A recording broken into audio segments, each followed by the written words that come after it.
तुम्ही माझं एक मिनिट ऐकता का? माझं ऐकता माझं ऐकता आपला विषय काय आहे? आपला विषय एक आहे की जे टॅक्सेशन तुम्ही वाढवले ते जास्त रेट वाढले, सगळे रेट जास्त आहेत. एवढाच एक मेन उद्देश आहे ना की जे रेट लावले ते जास्त लावले. मागच्या वर्षी एवढे होते, आता एवढे झाले, तर बरोबर आहे. एवढाच विषय आहे. आता ह्याच्यामध्ये एजन्सीचा माणूस आहे, आता मूळ मालक तुमच्या सगळ्या जनतेला पाहिजे. विषय सॉल्व्ह होण्याशी मतलब आहे ना. मला तसं नाही असू नये. अधिकार प्राधिकार म्हणून त्यांनी टॅक्सेशन दिले, मालकांनी दिले नाही. एवढे टॅक्सेशन कुणाला विचारून दिले? सर्वे करायला किती तुम्ही आता आले म्हणून ठीक आहे, जाऊ द्या, आम्ही ग्राह्य धरू. तुम्ही आहे, तुम्ही कुठल्या नियमानुसार आणि निर्णयानुसार दरपत्रकानुसार तुम्ही आमचे टॅक्सेशन ठरवले? साहेब आम्ही टॅक्सी ठरवली मग काय तुम्ही नगरपालिकेने ठरवले सर. अरे यार, नगरपालिकेने नाही. नगर परिषदेचा बॉडी तुमचा एजन्सीचा माणूस घरापर्यंत आला त्यावेळेला तुम्ही कल्पना दिली का? पहिला प्रश्न. दुसरा प्रश्न आम्ही सांगत नाही, तुम्ही मनानं परस्पर काय काम केले? काय काम केलं? आमच्या घराचं कोणी काय झालं तर काय बाहेरून सगळे करता परत. तुमच्या सगळ्या गोष्टी समोर तुम्ही ज्या वेळेस घरामध्ये व्हिजिट केली त्या व्हिजिट मध्ये तुमची स्वाक्षरी संबंधित ओनरची घेतली का? कुठे दाखवा. एक्झाम्पल कुठे ते तुमचे व्हिजिटिंग स्थळ पाणी केलेलं कुठे? काय एक्झाम्पल दाखवा. एक आहे, सर्व गावातील नागरिकांनी समक्ष येऊन असं सांगितलं जे दर निश्चित आहेत पुढच्या 10 वर्षासाठी ते दर निश्चित जावा. त्यानंतर आमच्या गावामध्ये पूर्ण सोयीसुविधा उपलब्ध झाल्यानंतर आम्ही टॅक्सेशन भरण्यास तयार आहे. आमच्याकडं कुठल्याही पद्धतीने सोयीसुविधा उपलब्ध नाहीत. आमच्या गावामध्ये स्वच्छता नाही, आमच्या गावामध्ये सगळे रस्ते नाहीत, आमच्या गावामध्ये दिवाबत्तीची सोय वेळेवर होत नाही, तुमच्याकडे लाईनीला पैसे नाही, तुमच्याकडे सुरुवातीला आता तुम्ही नोटीस दिली असं आहे की बोले सर आता नाही, आपल्या आधी पहिल्या दिवशी जे आले ना, पहिल्या दिवशीच बघू ना. आणि काय बी देऊ द्या, दाखवा. तुम्ही सर्वे केला सुरुवातीला कुणाला विचारून सर्वे केला? 3 गोष्टी आहेत. जे टॅक्सी सगळे आपली एकच मागणी कशी आहे? एक मिनिट ऐका, सगळ्याची मागणी एकच आहे. कुणाचाच अर्ज तर बघणार नाही आता. येस बघू नका. तुला एजन्सीवाले ती नंतर पुन्हा तुम्ही काय ते ठरवायचं. बॉडीला काय ते त्याला रेट मान्य नाहीत. स्वाक्षर का सगळे तुम्ही अर्ज वगैरे करून आणलं नाही का? अर्ज सगळे दिले आम्ही. तुमचे अर्ज आमचे विचार मान्य नाही म्हणून तरी आता तुमच्या प्रत्येकाचे इंडिव्हिज्युअल आहे ना. नेत्याला घेऊन तुम्ही गेलं नाहीत नेता बिता करत नाही. आम्ही सगळ्यांच्या तुम्ही एक गरीब कुटुंबातून वर गेला. तुम्ही इंजिनियर, मी बी सिव्हिल इंजिनियर आहे. मला आता काय म्हणणार, धारू आहे ना. हा धारू आहे. त्याच्यामुळे आता ही जे तुमचे टाउन प्लॅन तुम्ही नगररत्न कारभार आलात, तुम्हाला पत्र दिलं घेणे या म्हणून. एक मिनिट आहे का, त्यांच्याकडून पत्र आले. सगळ्याला आपण इंडिव्हिज्युअली बोलवलं होतं. जेस्तेचे अर्ज घेऊन आले. तुम्ही जेस्तेचे अर्ज घेऊन आले. मग एक शिळ आली की सगळ्या जनतेच्या वतीने मी बोलणार आहोत. बरोबर आहे. मग आधीच का नगर परिषद गेले नाही, ते रेट मला जास्त झाले म्हणून दिले ना. लेखी तक्रार दिल्या ह्या कुठे ते अर्ज कुठे आहेत का? माझे रेट आम्हाला मान्य नाही, तर लय वाढलेत म्हणून अर्ज दिले का? कुठे दिले? हे तर इंडिव्हिज्युअल आहे सर. आम्हाला हे पावत्या भेटल्यापासून आम्ही केले. पोर वगैरे काय नाव बाहेर त्याला बोलवा, त्याच्याकडे सगळे रिसिव्ह आहेत. भाऊ सांग यांना काय काय तुमच्याकडे अर्ज दिला शहरातील लोकांनी बघितलं का? हे अर्ज नाही, हे कर मान्य नाही. या सगळ्यांनी एकत्र सही करून असं वेगवेगळे दिले आम्ही, सगळ्यांना सेपरेट दिले. काय आम्हाला मान्य नाही. कर मान्य नाही बस. म्हणजे काय मान्य नाही? कर म्हणजे रेट मान्य नाही, रेट मान्य नाही, कर वाढ मान्य नाही म्हणून झालं. कर वाढ मान्य नाही म्हणून तुम्ही सगळ्यांनी पत्र दिलं.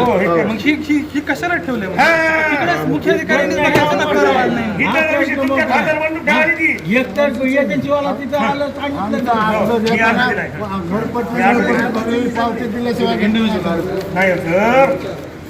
कसं म्हणता येणार? आता नोटीस दिल्यानंतर नाही, 16/3 दिला आम्ही तुम्हाला. आम्हाला नोटीस आली सही शिक्के करून दिलेत ना. हे तुमची नोटीस आली का? हे बघा सही शिक्के दिले त्याच्यावर. नोटीस आल्यावर सही शिक्का आहे ना त्याच्यावर. 30 दिले फक्त. त्याच्या आधी नाही ना ते. 30/3 दिलाय. आज तारीख किती आहे? 30/3 नाही, पत्र आता दिला आम्ही. तुम्हाला क्लिअर स्पष्टीकरण द्या. हे दर कुठल्याही मूल्यांकनाचं किंवा कुठल्याही DSR नुसार हे संबंधित किंवा कुठल्याच व्हॅल्युएशनचे वार्षिक कुठलेही मूल्यांकन न पाहता हे दर निश्चित केले ते. आणि आम्हाला आमच्या सर्वांच्या वतीनं पुढच्या 10 वर्षामध्ये हे कुठलेही टॅक्सेशन आम्हाला मान्य नाही. त्याच्यामुळे तुम्ही तुमचा अहवाल द्या.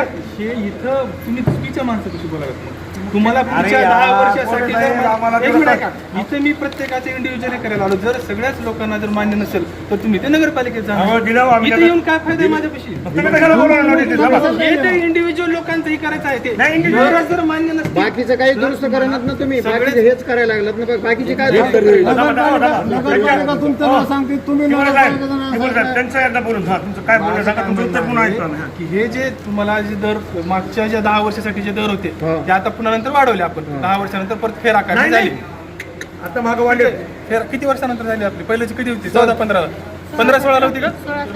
हा 95-96. आणि मग काहीच दर तर काहीच वाढलेलं नाही. सांगा. मला वाटलं 14-15 ला 10 वर्षापूर्वी झाले ते फेर आकारणी. जेवढ्या काही लोकांनी ज्या काही शासकीय मूल्यांकनानुसार खरेदी खत केलेत त्या खरेदी खतामध्ये जेवढ्याचा दस्तऐवज झालाय त्याच्या DSR नुसार आमचे नाव आज लावून त्या हिशोबाने कर निश्चिती झालेली आहे. 95चे घरं आहेत तिथे 95च्या घरामध्ये फेरबदल झालेला आहे. आजच्या रेटमध्ये रस्ती लावली आहे का? आत्ताची कुणाची नवीन रस्ती आहे का? आत्ता केलेली PTR कॉपी आहे कुणाची? पण त्याच्यामुळेच लावणार ना आता त्याच्यानंतर. अहो आता लागलीच ना. तर नवर नोटीस मध्ये पासपोर्ट अजून आलाय. अजून पासपोर्ट रेट वाढून आला. आता आम्ही आमचं 25 मध्ये घर लावलंय. तुम्हाला मी सांगायलो तुम्ही काय आमच्या गावामध्ये एक तर सगळी दुष्काळ परिस्थिती सुरुवात झाली. आता पहिलं पावसामध्ये सगळं जमिनीमध्ये गेले. अशा टाईमला तुम्हाला एक तर कर माफ व्हायला पाहिजे होतं. कोविड काळामध्ये सुद्धा तुम्हाला घरपट्टी भरली. कुठला निर्णय हो? काय सगळं जग कोविडच्या काळामध्ये 3-4 वर्ष लोक त्या मरण्याच्या ह्याच्यामध्ये होते त्याचे सुद्धा टॅक्सेशन वसूल कर. मर्यावरचं लोणी घ्यायचं नगरपालिकेला. हा घ्यायचं का सांगा तुम्ही आम्हाला. आम्ही तुम्हाला सांगायला पोटे साहेब तुम्ही आम्हाला नोटीस दिल्यामुळे सुनावणीला तुमच्याकडे आम्ही आलो. तुम्ही अथोराईज आहेत का? निर्णय घ्यायला सक्षम आहात का? तुम्ही निर्णय घ्यायला सक्षम आहात का? उत्तर पाहिजे. मी निर्णय घ्यायला सक्षम आहे. हा. पण तुम्ही असा मॉब घेऊन यायला किती मॉब कुणाला? तुम्ही 1 घंट्यामध्ये दिला वेळ. 1 घंट्याचा वेळ दिलाय. किती घंट्याचा? 11:30 ते 12:30 टाइम दिलाय तुमचा. मग 1 घंट्यामध्ये का गाव येईल नाही तर काही नाही नाही 12:30 ते 2 आम्ही 12 वाजले म्हणून आम्ही आलो सगळं तिथे सगळ्यांना वेगळी टाइम दिलेली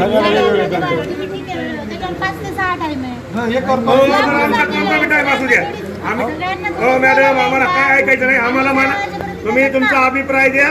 तुम्ही आलेले चतर साहेब तुम्ही तुमचं काय नाव? चला एक काम करा. कोजी मॅडम तुम्ही एक रिपोर्ट द्या नगरपालिकेला की गावातील लोकांना दर निश्चिती हे काय करू द्या. ह्यांचा जे अर्ज आहे सगळ्यांनी अर्ज एक लिहा. सगळ्यांनी सह्या करा. कुणाचंच बघणार नाही मी. त्याच्यानंतर बॉडी पुढे ठेवा. बरोबर दुसरा काय पर्याय आहे का? नाही पर्याय नाही. नाही दुसरा काही पर्याय आहे का सुनावणीच्या वेळेस?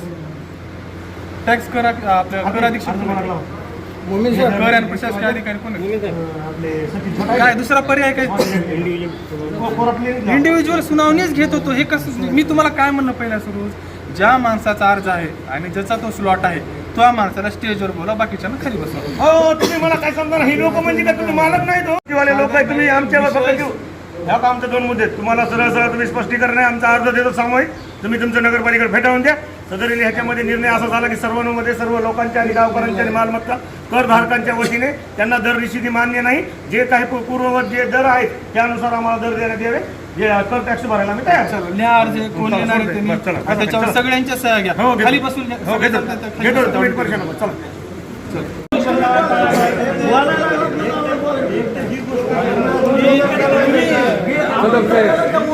रुपयाचे 10 रुपये झाले लोक तर परेशान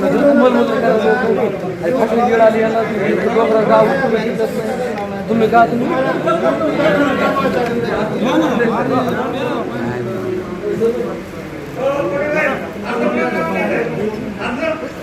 मुख्य अधिकाऱ्याच्या नावाने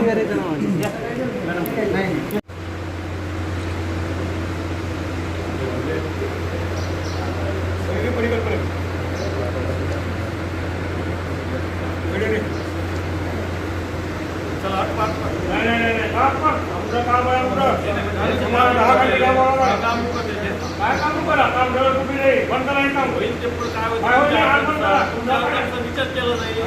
बंद करा.